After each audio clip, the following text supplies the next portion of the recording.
And I'm really excited today. My name is Louise Wadley, Director of the Hebden Bridge Film Festival, and I'm delighted to welcome a panel today that I've wanted to have for such a long time. So we're going to have a great discussion. We've got Anna Kime, who is going to be moderating the challenge of documentary, what's happening? And we've got Jeanie Finlay, Abigail Scott-Paul and Carol Salter. So it's my absolute pleasure to welcome such an esteemed panel to Hebden Bridge, and we just want to make sure that they come back when we can be live. Over to you, Anna. Thanks very much, Louise. Hello, everyone. Welcome to Real Life, the challenge of documentary. As Louise said, I'm Anna Kime. I'm an artist and cinema freelancer based in Sheffield. Louise and I started talking about a version of this session last year, and I promise to be there in person next year, all willing. I just want to take the opportunity to thank Louise for this opportunity, and also Kit, Jay and Mary, who you won't be able to see but is here holding our hands electronically. I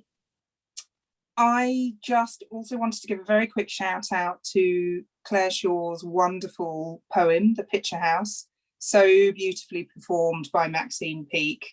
If you haven't watched it yet, do check it out. It shows the Hebden Bridge Picture House so beautiful and inviting, and really sums up what we're missing with sort of physical cinema going. And it felt very much a strong connection to sort of some of the things we can talk about with this session.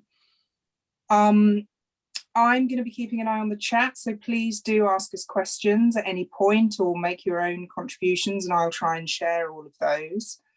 So we're going to be talking about documentaries and telling stories, and I guess most importantly, how to be respectful as part of that. So my esteemed panel are Jeanie Finlay, who has recently made Seahorse and The Last Watch.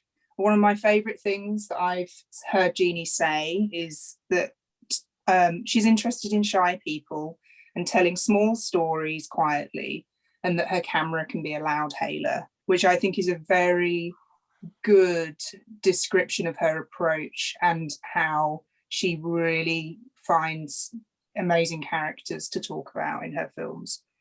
We also have Carol Salter, who short films Left Coast and Breadline I watched recently about service users of Blackpool Food Bank and another voluntary service. When Carol and I talked ahead of this session, we talked about the importance of telling stories with care and kindness, which I certainly think she does. And then Abigail Scott-Paul, who currently works for Leeds 2023, but I met her when she was at Joseph Rowntree Foundation, and I saw her speak at Sheffield Docfest on the challenges of, on how to challenge the dominant narrative about poverty by funding films such as Northern Soul. And I thought this was just such a powerful, kind of clever idea, and one that really recognised how important our medium is. So hello everyone, thanks for joining me. So I'd like to just open with a question for you all to take in turn. What do you think is important to consider when deciding whose stories you tell in film, or whose stories are told in film? And you can obviously use examples.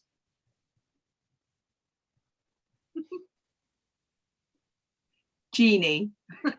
Okay. Well, hello. Thanks a lot for asking me to do this. It's a real treat. I guess for me, it's important. You know, that thing that you said in the intro about small stories, shy people telling small stories quietly.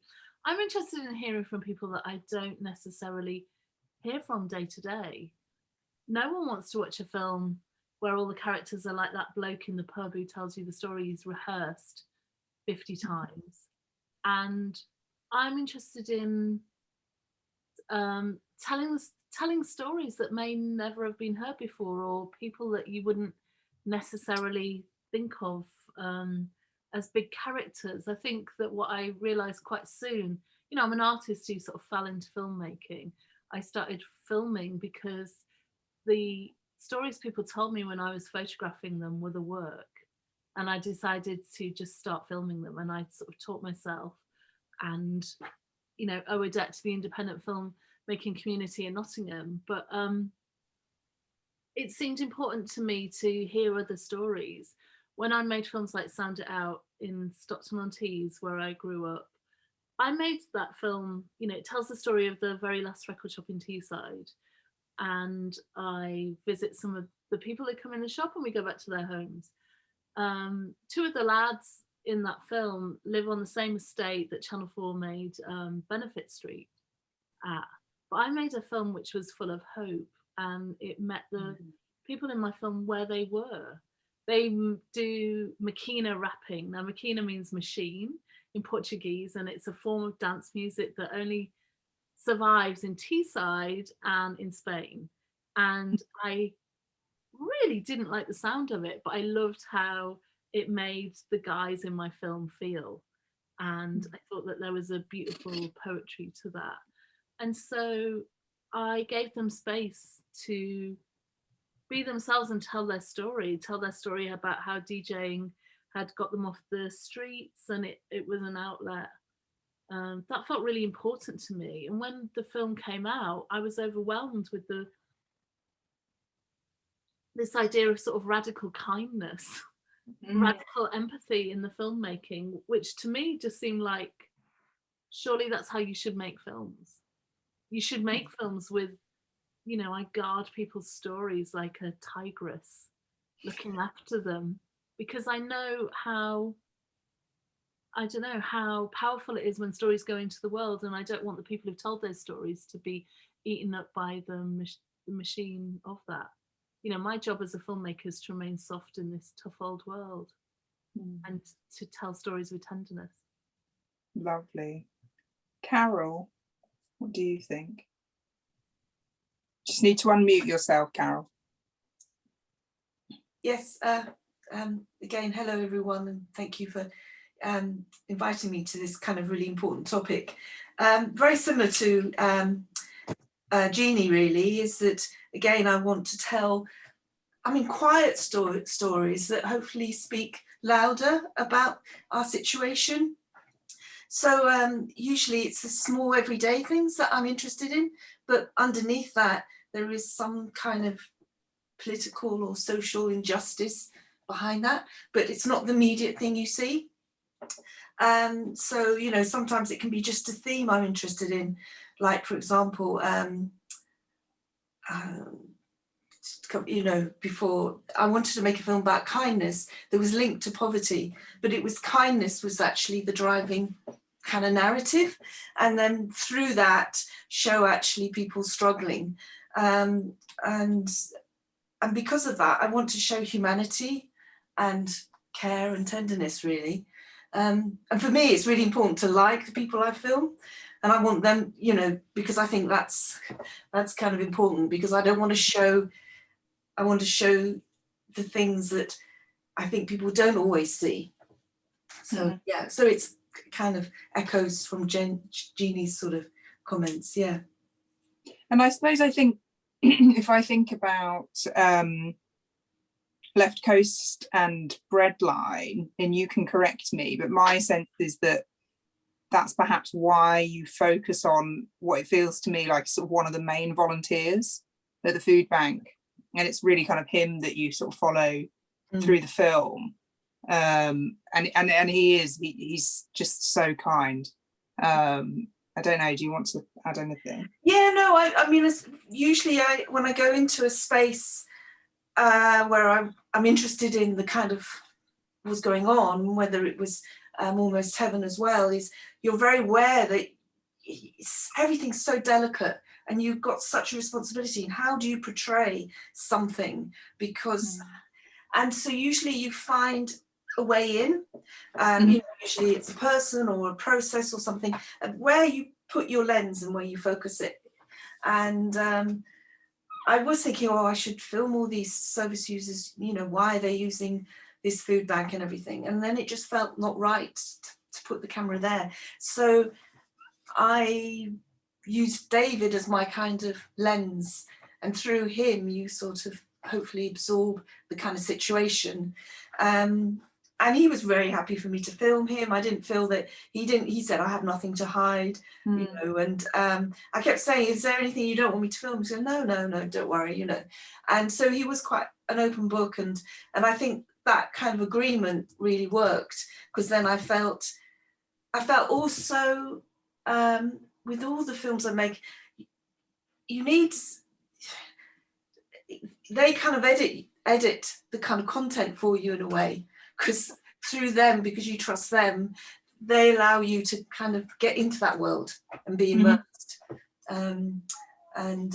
Yes, but you know, David, I decided, well, I didn't decide immediately, because usually that process takes longer to work out who, for me anyway, the main kind of character or the protagonist.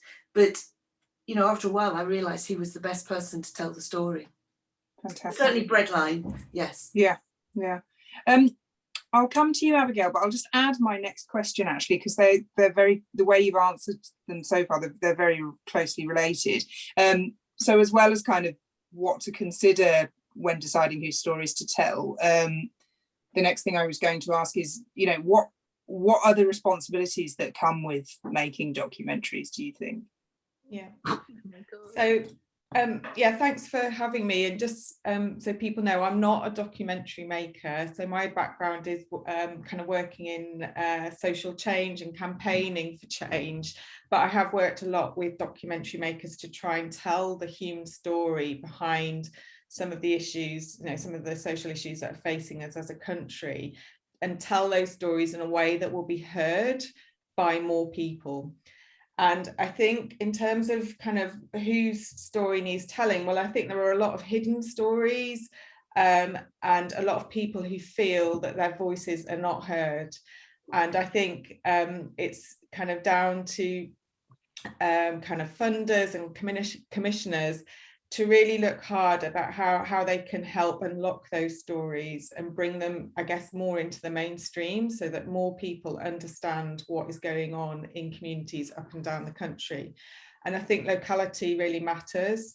You know, kind of there is a dominance of stories that focus on, you know, like most of the media is based in London, for example, and news that Channel 4 and BBC are coming up to Leeds. I mean, that's brilliant in terms of kind of trying to get those kind of, yeah, stories that reflect different parts of the country out there, but there's a lot more that needs to be done, I think.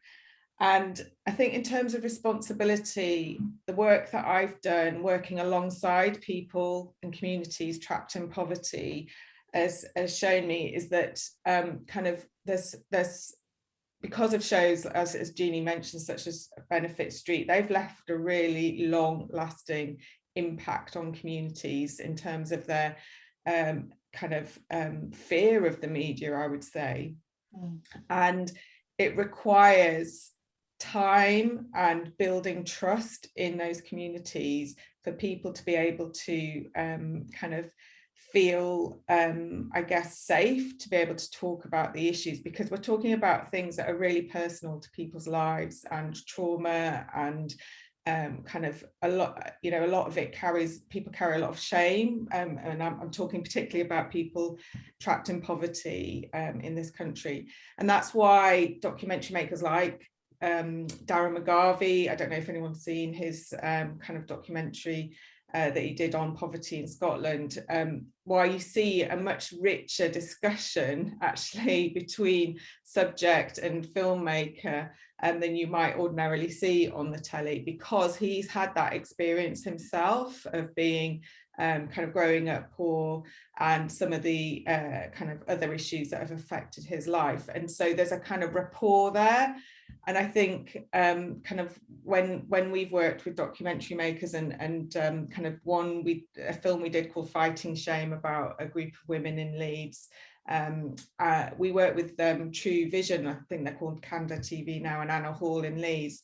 And it was very much a collaborative process. So kind of almost handing power to those people to be able to decide how they want their story to be told. And that is quite unusual, and it takes, you know, it takes time. And I'm not going to sit here at a documentary festival and neglect the art of storytelling. There is an art and a craft, and I think the beauty and the magic comes when the two come together, when people who have a story to tell work with the artist and the filmmaker to create something really special that the people who are the subjects in those films feel is authentic and is representative of their lives. So that's the work I've done, but I know that's fraught with difficulties. It takes time, it takes money to be able to spend a long time in those communities, and that's where I think organisations and foundations like JRF, but also commissioners, they need to be investing money in this, because otherwise we're just going to get the same old tropes repeated. So I think there is a turning point, because I think people have realised that with things like the Brexit vote and kind of people feeling like they have not been represented in the media, they have not been heard. There's a responsibility now to really actually kind of reflect the diversity of communities up and down the country and really listen to what they have to say about how, many have been left behind. Jeanie or Carol, do you want to kind of add to that question about the sort of responsibilities that come with filmmaking? Yeah, well, there's huge responsibilities, and sometimes it's something you can think about all the time, and sometimes you just can't. It gets in the way of. I want to sort of go into making a film with how the detective Bunk on The Wire described soft eyes. I want to have soft eyes when I see a situation, so I'm seeing what's actually existing rather than a preconception that might be shaped by my own prejudice or by other films that I've seen that are like that.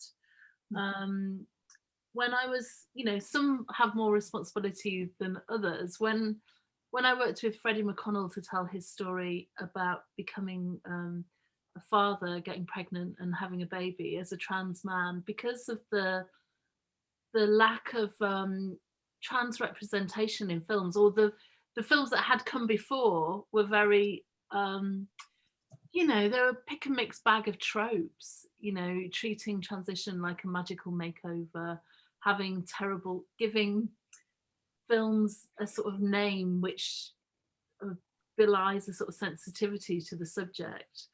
I spent a lot of time watching films about trans people and thinking about, well, okay, we're not going to have a before and after transition photo in our film, and thinking about the language we used, and also working with Freddie. He asked me to tell his story, and I knew that this was a film that would travel worldwide because of the subject matter, and that I had to treat it very carefully.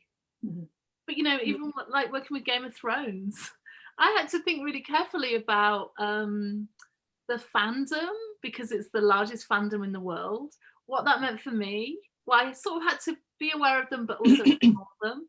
I made the film in secret, so thank goodness I didn't have to think about thousands of Dothraki fans and Daenerys Targaryen stans coming for me. But I had to think about what it meant for the people that I'd chosen, these shy, wonderful, unexpected people who were in my film, what it meant for them to be hurled into the public sphere, to be broadcast in 189 countries worldwide in the same slot that Game of Thrones have been playing. It's the biggest documentary to come out of HBO in 5 years. So I had to really think about what are the stories I'm telling, and is that okay for people? Yeah. Do you want to add anything, Carol? Yeah, the responsibility is huge, and it can be so exhausting. It has exhausted me, because you are aware that whatever you put out there has such an impact, and you have sleepless nights, and sometimes you think, oh, do drama because at least it's easier, but it never quite seems the same. But and I think it doesn't matter what you film. I mean, I filmed in a funeral home in China, and just that in itself, deciding, showing people grieving, do I have a right to put my camera there? Do I have a right to do that? And I was there for weeks and weeks not filming anything, because I never felt it was right for me to show that really difficult time. But you know, I found a way to do it because the morticians decided to give a service to film, you know, as part of their service is to film the ceremony, and that then allowed me to be able to kind of discuss with the families whether it was okay. Yeah, and I don't think it ever gets easier, you know, whatever topic for me anyway, you know. Sorry, and do you want to say which film was that? Almost Heaven, and Right. it's set in a funeral home in China, and so I was there for a long time and filmed these young morticians giving spa treatments to the dead, and the families also grieving. And there was a point where I thought, actually, I can't make a film. It's too difficult. And then in the edit room as well, you've got lots of decisions to make, because even if you shoot the material, you know, in the edit, you can sort of see how things go together, and you realize, no, that's too much and everything. So throughout the whole process, you're sort of, it's a potential minefield of making decisions. Yeah. We've had an audience question, and they thank the panel for their time and their experience, and wants to ask you, how have you found the challenges of working during the pandemic? Well, I think it's been a challenge for everyone, hasn't it? I'm in my dining room, which I've been here for a year.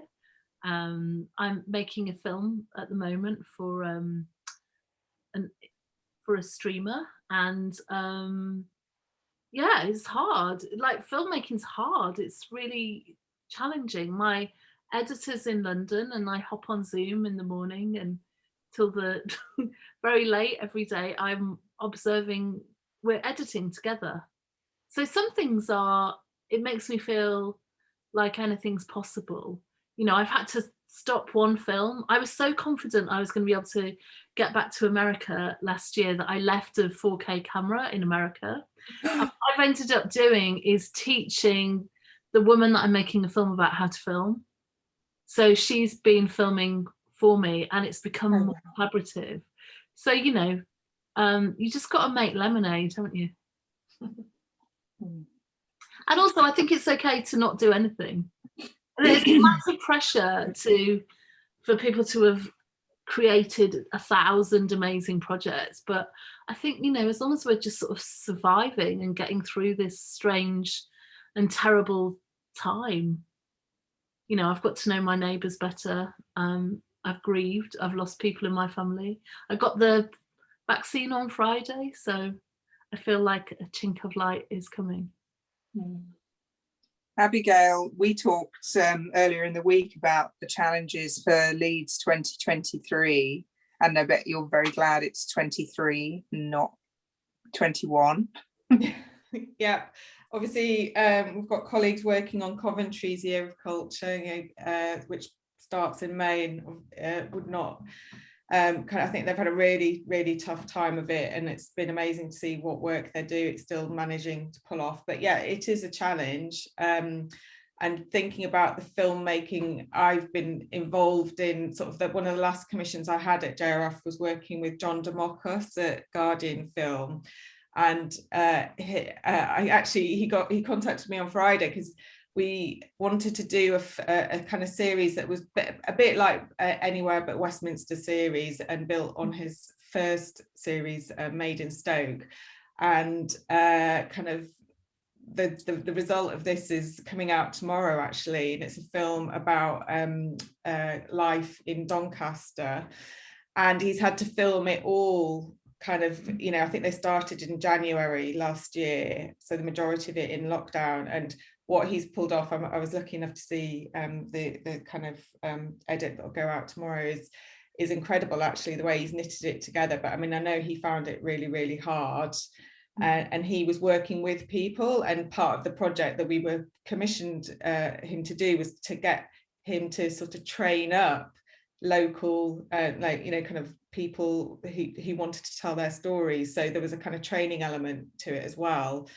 But I've just been blown away by some of the creativity of the documentary makers in lockdown, and Again, Anna's, I don't know if you saw Anna Hall's sort of COVID documentary where she got people to sort of film and she knitted it all together. So I think it's led to some really exciting and creative work. And I suppose that's, you know, when we're faced with such restrictions, thinking about how creativity can actually lead to different ways of storytelling. So like Jeanie says, there is chinks of light and hope in this. But yeah, so at least 2023, we're looking forward to hopefully re-emerging this year. And you know, we're working with the arts and culture sector right across Leeds, and they've obviously had a devastating it's been devastating, the impact on them. But with the vaccine rollout, we're hoping, yeah, that we can sort of yeah, I guess make progress quicker than we have been able to. So yeah, looking forward to seeing what emerges. Yeah. And what about you, Carol? How have you survived?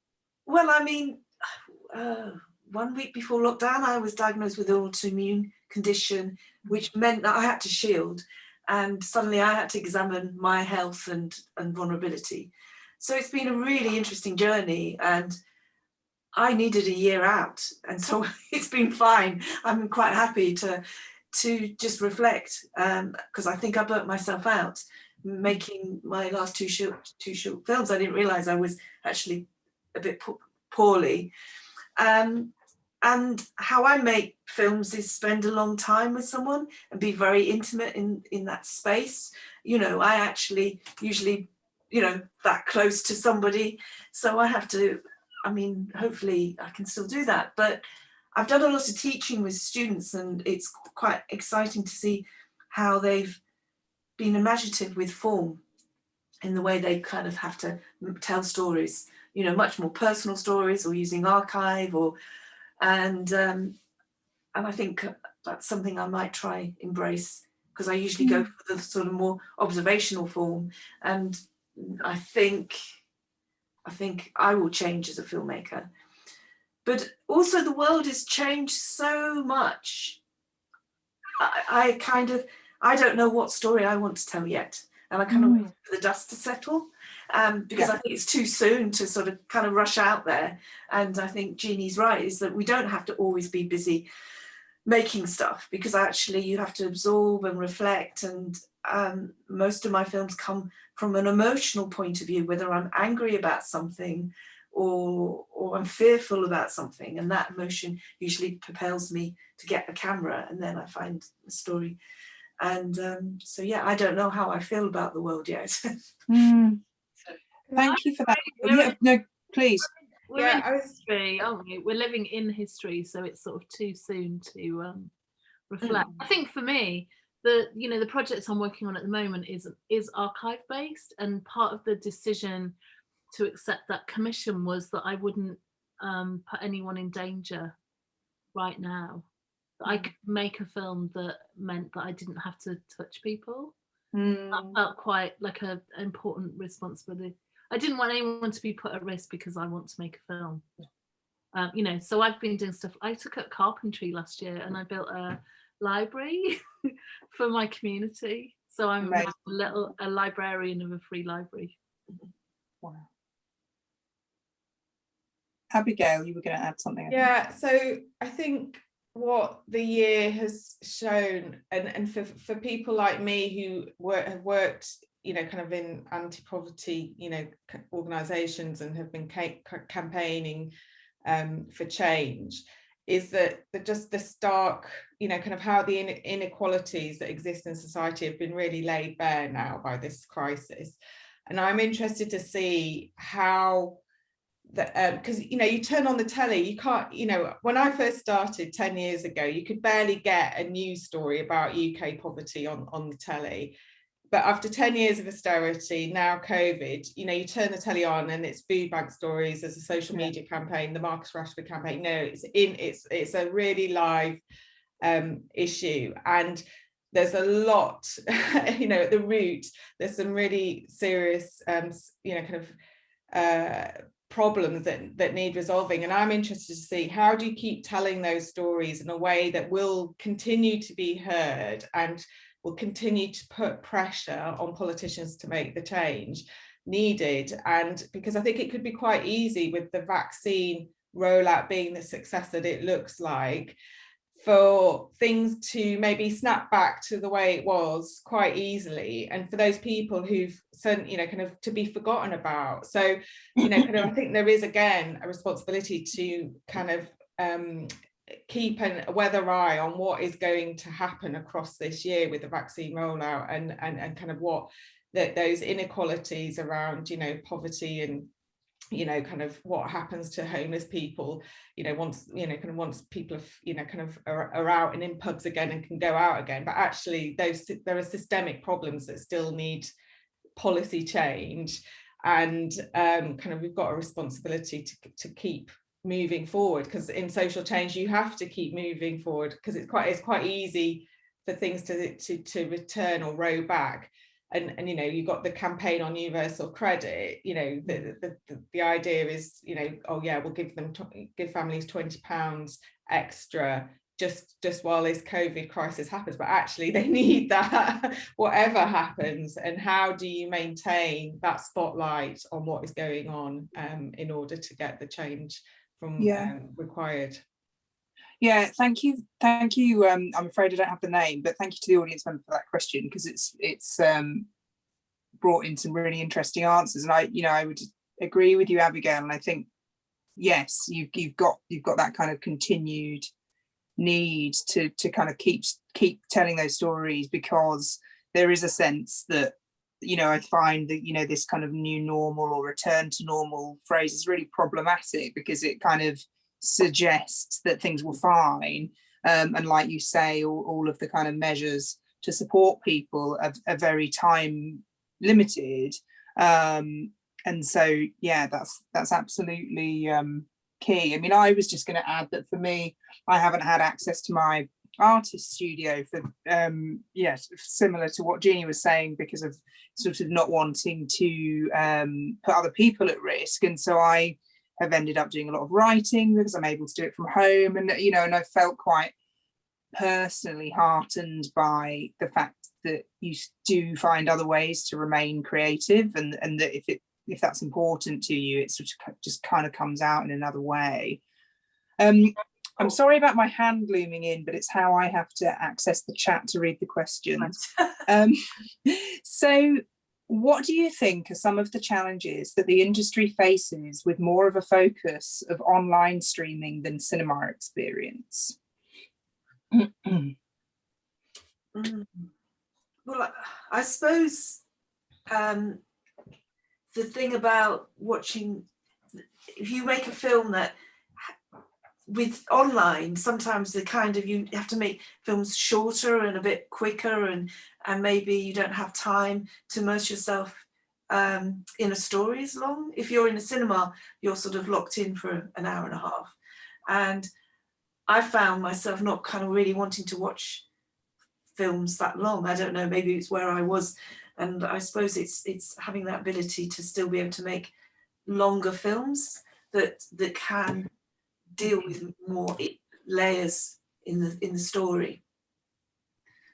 I mean, it'd be interesting to get the Jeanie and Carol's view on this, but I think there's a huge opportunity with the streaming channels, because it feels like documentaries are maybe more accessible than they ever have been before, because of Netflix or kind of traditional outlets like The Guardian running documentaries on their site. So you know, it feels like there is a demand there, and I think that's only a good thing, because the more people will hopefully access it and consume documentaries. And you know, the fact that, you know, kind of the Obamas, you know, kind of the factory, you know, kind of they're able to, you know, kind of use their documentaries with Netflix to kind of raise really big questions about things like globalization and its impact on local areas. Obviously, it'd be interesting to see what comes out of, is it Harry and Meghan? Are they going to be doing documentary making as well? And just, you know, will there be more funding for it because it's reaching more audiences and there's more demand? I think there are opportunities there to be able to, I guess, mainstream stories that might be in the shadows. Actually, there are kind of audiences and platforms there that can really reach much larger audiences. I mean, I guess in theory there are more opportunities, but I'm actually quite cynical about it. I worry that because the algorithms are driving a lot of the major streamers, it's only certain types of films get commissioned. And so if you're a young filmmaker with no back catalogue, actually getting those commissions, those multi-thousand-pound commissions, it's a really big ask. So they're very tightly told narrative documentaries, like documentaries that sort of impersonate fiction, are the ones that tend to get the stories. And actually the sort of films that the observational films that I like making, that Carol likes making, they're less of a natural fit for a lot of the big streamers. So when I hear about the Obamas and Harry and Meghan, I sort of think, well, that's great, but that's not for me. And I'm a documentary maker who's working on my 9th and 10th feature films. And that I sort of feel, I hear about that and I just think, well, they're not in my grasp. And I think that actually with Brexit, sorry to be Debbie Downer here, but the opportunities for funding are fewer than there ever were to make small films, to make films that aren't attention grabbing, that aren't going to have a worldwide hit reach, which is what a lot of the streamers are looking for. If the Storyville budget is absolutely diminished to next to nothing, the slots that used to be on Channel, sorry to be depressing, it's just, I think it's a more challenging environment than ever. And if you're a young filmmaker, the opportunities to actually do stuff, or if you're an established filmmaker, it's a more challenging environment than ever. So something you've said just made, I hadn't thought about this particular point before, but it's something you said kind of prompted me. I don't, if you think about kind of film festivals around the world as that kind of opportunity for new filmmakers to show their early work and to kind of gain audiences and interest and et cetera, and progress their work that way. I don't know what the online version of that is.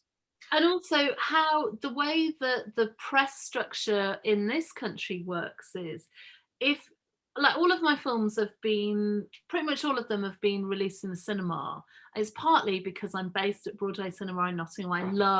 There's nothing greater than crying in the dark with strangers. That's all I want from my films, is to watch it in company of other people. But there's also a sort of necessity to that, because if you want to be reviewed and to get national press, you have to do a theatrical release, because the review slots are not allocated to online releasing. Now that's shifting a tiny bit right now, but documentary isn't really included in that. So it's sort of tougher than ever. What I'm hoping, when Broadway reopens on May the 21st, I'm going to be like first in line, spending my money, buying tickets, because I feel like cinemas are community hubs that can foster filmmaking, regional filmmaking. And they have a really important role to play in terms of sustaining a future for film for the UK that exists outside of the big international streamers. Carol, you were going to add something when I was talking. Oh, well, only that festivals, I actually think that might be quite useful, is if actually festivals do continue to stream, and you don't have to travel somewhere, and you can watch these sort of gems, these independent gems that you wouldn't normally see. And that's something that I have done, so if festivals can branch out and build a bigger audience, because I think there is this big gap between the big streamers who will go for the kind of more glamorous kind of documentaries that are about a famous person, and then there's this sort of gap between the smaller films, the indie films that are about real life. And I suppose the only other thing I was wondering about is, will people be poverty fatigued? I mean, I worked for Oxfam making films, and I was very aware that there's a point people know that people are poorer and then people are struggling, but do they really want to deal with it in their living room? And they'll want that escapism. Yeah, I would say that is because a lot of those campaigning films and the sort of traditional way of representing them, it is fatalistic. You, as an audience member, you're thinking, oh my God, this is an awful situation. I'll just donate some money, forget about it. And actually, we need to tell stories of hope and demonstrate, like, you know, you were talking about, like, through the lens of that guy in the food bank, you were telling the story. It was a story of kindness, but actually behind it.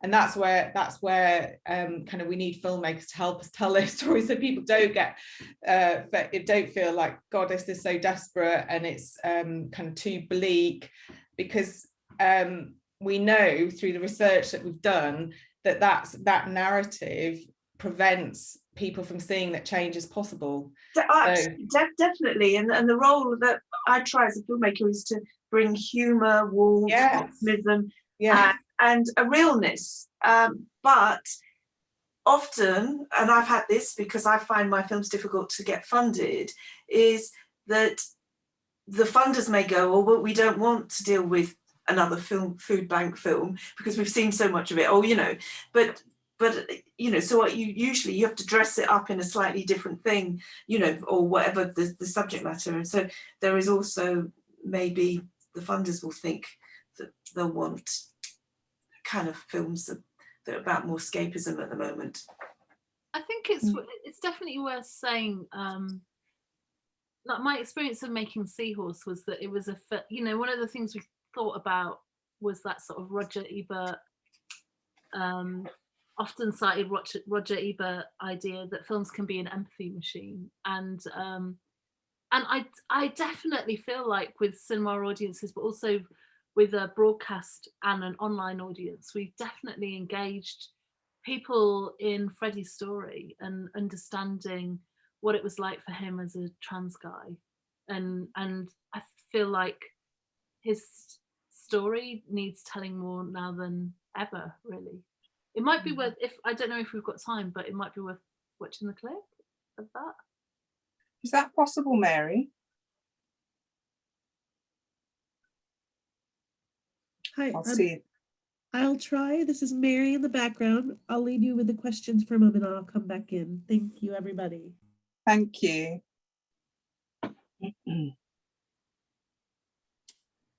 Okay, so I think she's going to try. So it's the Mary, it's the Seahorse clip trailer, please. Fantastic, thank you.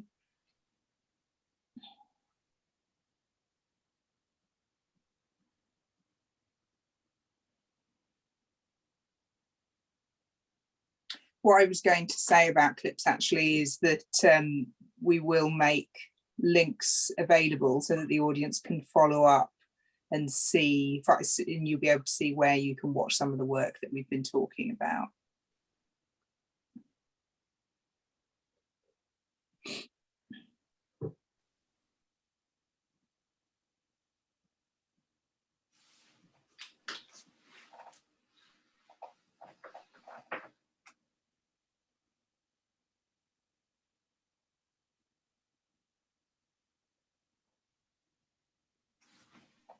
Okay, I don't think we've got any sound, so maybe I think we should abandon the clips. It's worth saying that when the film broadcast, it trended well, you know, in the UK, and Freddie and I both received thousands and thousands of responses. It was completely overwhelming. I sort of didn't set out to make I've never really set out to make a social impact film, but you can't help but, you know, the personal is political whenever you make a film. Yeah, and I think, doesn't it? yeah, I think that the challenge, I think, with in particular in relation to, I guess, poverty films, documentaries, is that, of course, you want to tell a story through a character. That, you know, kind of character is king, but there's a real danger that you kind of perpetuate narratives around personal responsibility. So in the poverty debate, essentially the majority of people, they really easily go to, well, it's your own fault, you're in poverty, you know, you need to pull yourself up by your bootstraps, I did it, you know, anyone can do it. And actually we need storytelling that through character and through those universal values, the audience can recognize that actually the context around people is really important. So the systems and structures that are around people, so that kind of audience is left feeling, yeah, that's wrong, that you know, system, or like whether it's universal credit, or whether it's there isn't enough kind of shops that sell healthy food in these communities. That's the thing that needs fixing, not the individuals, because it's so easy to go there, it's just their fault. And that's why, like, A Northern Soul, you know, kind of was a brilliant documentary, because through Steve and the work he was doing with the Beats bus in Hull, and it was a story about, you know, can this artist realise his dream?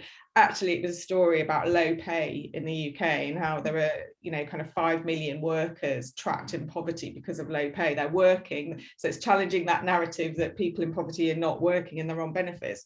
But you saw there was, you know, kind of, there was a multitude of other stories going through, and I think that's the key in order for kind of, you know, for social impact anyway, to get to shift people's mindsets a bit, because it's so easy, and that story of personal responsibility and individualism is told over and over and over again for decades and centuries.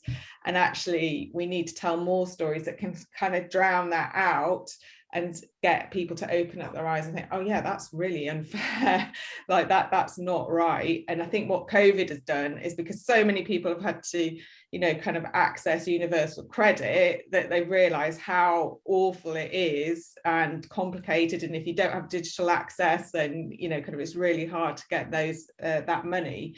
There's been a pennies dropped, but we need to maintain that, because as I said, I think there's going to be a real, like, snap back to normal, and actually there's still going to be, well, the economic crisis is about to hit us, more and more people are going to be unemployed. So I think that's the key, really. And I totally agree, humour is a brilliant way to do that. And I loved Simon Amstell's mockumentary, Carnage, which was poking, well, sort of, it was a film about becoming vegan and why it's important, but he did it from a very mockumentary style, and I think it probably engaged way more people than a really serious, boring documentary about veganism. We're getting well, we have sort of 10 minutes left, and so I just wanted to add a pair of questions, really, because they're related. You know, I was kind of reflecting on having talked to you all ahead of this panel and kind of putting questions together and things, and thinking, what would you say is characteristic about you that sort of has resulted in the work that you do? And perhaps I'm making a link that you would say is not there, but is there something in particular about yourselves there? And then what I think is related to this is what motivates you to do the work that you do? God, that's quite hard, Carol. I know, sorry. I don't know, it's my ideas sort of come to me at a certain point, so they're usually something that I'm dealing with. So for example, fear of dying and death was because I was having to deal with my aging parents, and I knew they were coming to the end of their lives. So I decided I wanted to make a film about death, but I did it so opposite. I decided to go to China and film teenagers learning to become morticians. So usually there's something going on with me, but I usually find a subject matter. And then the food poverty, the film Breadline and Left Coast wasn't because I wanted to make a film about food banks. It was because I felt just during pre-Brexit, our landscape seemed really harsh, and I felt angry about people really struggling, and we won't be able to. So I wanted to make a film about kindness, and then volunteers, and the food bank came from that, really. So usually it's something I'm feeling, and gradually it sort of takes me to a subject that allows me to kind of illustrate that. I think it's a really lovely and honest, open answer, Carol. And I think especially for you, it's, you talked earlier about the difficulty you've experienced with some of the films you've made, and sort of how they've, potentially been detrimental to you. So it's a really kind of amazing tension in a way, that the relationship there that you have with your work. Yeah, it has to come from my heart first, rather than an intellectual idea. So the heart, and then the idea, the concept comes afterwards. Fantastic. I would say I'm not in any of my films. You will never see me in front of a camera. It's like the worst thing ever. But you quite often hear my voice, and I feel like I'm in every frame. They've become less deeply personal as the years have gone on. I mean, like overtly personal, I guess. The first film I made was called Teenland, and it was about 4 teenagers who spent all of their time in their bedrooms. But when I was 13, I was off school for a year, and I spent a year in my room. So it was like an opportunity to explore what that had meant to me. But, partly it's been about, I started off making Sound It Out because we hit legal snags on making the Great Hip Hop Hoax. And some films I just think, oh, that's a film I'd like to see, like Orion or the Great Hip Hop Hoax. They're about scratching under the glitter of pop culture to find, a really compelling narrative. But with Sound It Out, I was just so fed up of seeing lawyers that I drove home. My mum looked after my daughter. I slept in the room I had as a child, and I just hung out in the shop because I knew in my bones that there was a good film to be made here, and it was a film about my home. It was about what it meant to be from inside, and about men. There's barely any women in the film, but I sort of realised that the 99% male clientele, I was the 1% in the mirror. So it was, I don't know, sometimes it's just about scratching an itch, isn't it? But I want them all to be made with curiosity and an openness that you don't know the answer. You go in with a question, you haven't got the answer already. Because if you have, it's totally boring. Why do it? Yeah. No, the question is the key. Usually I have no idea where I'm going to end, never have a conclusion. And I don't usually know what that conclusion is until the film's completely finished and graded and being screened. Suddenly go, that's that's where I was going, or that's where the film took me. So it's that I think that's what makes documentary hard but amazing, is that you go on a journey, you really don't know where you're going with it. And having to predict where to put the camera sometimes is such a thrill. It's like it's like surfing a wave of stress, adrenaline, and curiosity. Like when I was embedded on Game of Thrones for a year, we shot 900 hours. And I was creating, I'd spotted the people and just had to really, I love the thing that you trust your gut and you're like, oh my God, this extra I've met, I want to hear everything he's got to tell me. Or the grumpy snowman, the guy who brings winter to Westeros. I want to know his story. So I'm going to follow him around, even though he's like, oh, Jeanie, why are you following me again? I'm like, I know that you are amazing. And so that's really exciting. It's really exciting making the choices like, I'm going to ignore this big dragon fight over here and I'm going to concentrate on this grumpy man putting the snow down, because those little tiny details are really fascinating to me. Yeah. I love that thing about trusting your gut, and I think it's really important, and it's something I've thought about a lot with my own work, and just sort of like actively trying to practice trusting your gut. Abigail, did you want to add something? Yeah, I guess for people and who are campaigning for change, the like integral to getting any sort of change is the public. You know, public attitudes and public opinion really matters.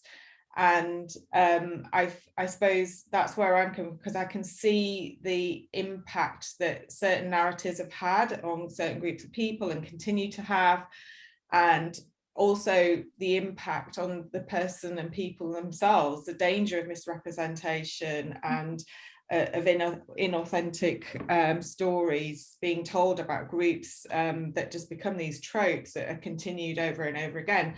So I kind of am really determined to do what I can in wherever I am to try and, you know, unlock opportunities for other stories to be told that can help shift those narratives. And you know, Jeanie's film, you know, it'll have gone quite a long way to shift people's opinions about the trans community, I would imagine, you know, in a good way. And that all together will help move and progress forward so that things can change for people. So that's where I come from. But also I'm going to say, I also like the north-south divide. Like I grew up in the north, and I get fed up with the way the north has been represented. So, you know, I'm all for like devolved kind of media as well. So, you know, kind of any opportunity for, you know, us to tell our own stories up here, and also encourage, and I totally hear you about the lack of funding for young filmmakers coming, you know, kind of that's all part of the picture. We need to kind of seed kind of the talent in our region, and we're in Yorkshire here talking about you know, to be able to develop that creative talent to tell those stories from here. Yeah, I just wrote down devolved storytelling as inspired by you there. I have to wrap up in a minute. I'm just going to squeeze in the very last question from the audience, which is, do you have any advice for amateur filmmakers? You've probably, if you've got a phone, you've probably got a 4K camera in your pocket. Just start making your film and find your voice. Don't wait for the funding. Find your story. That's my advice. Very good. I think we will end there. I can see Louise. Thank you all so much. I've had a wonderful time. I hope everybody else has too. Thanks, Louise. Yeah, hi everybody, and what an amazing discussion we have. We could just talk so long about this, and what I love about this is the Hebden Bridge Film Festival is all about the other and voices unheard, people who sit outside the margins, and why aren't we hearing those narratives? And I guess all of you touched on it. We are so much more than that one thing, whether it's our age, whether it's our sex, our gender, our whatever, you know, that people, you know, this thing we were talking about, poverty, you know, why is someone defined by their income, you know? And that's what your stories and what you're doing with your initiatives, Abigail, that's what you're doing. And Carol, the way you delicately lift those lids off things to reveal things, it's powerful and it's transformative. So thank you. We really, really need to have this. And I just want to say thank you to Anna for bringing us together in this way and asking the questions in the way that you have. And just to say, if you haven't seen it, Jeanie, one of the things you were talking about, the magic of cinema, look at what we've put together with Maxine Peake and the Ode to the Picture House, where we've commissioned a poet to write something about, you know, what have we all been missing this year, and what are we yearning for, and what are we going to come to? So I hope that I know from how engaged our questions are that people have loved this discussion. So thank you so much for joining us, and we wish to welcome you in person next year. Thank you very much. Definitely be coming.